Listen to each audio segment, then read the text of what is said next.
Parmi les régimes publics existants en cas d'invalidité, il y a celui de la RRQ. Donc, si vous devenez invalide, vous ne pouvez plus travailler. Plusieurs se disent qu'on est couvert par le gouvernement. Mais est-ce que le gouvernement nous protège vraiment et est-ce qu'il nous protège assez? Donc, si vous êtes jugé invalide de façon grave et permanente, physique ou mentale, par Retraite Québec, vous pourriez avoir droit à une rente, mais attention.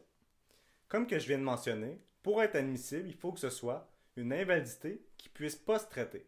Donc, elle ne peut pas être temporaire, elle doit être permanente, sans possibilité d'amélioration. Donc, on va se le dire, pour y avoir droit, il faut être chanceux, mais en même temps, il ne faut vraiment pas être chanceux dans la vie. Pour y avoir droit, il faut avoir entre 18 et 65 ans, avoir cotisé à la RRQ sous certaines conditions.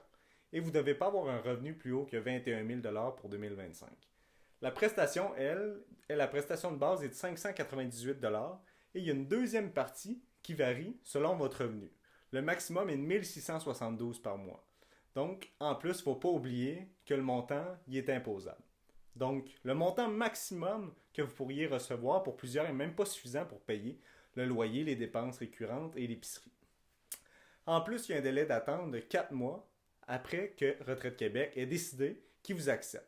Et la rente va être versée jusqu'à 65 ans et à 65 ans, remplacée par une rente de retraite.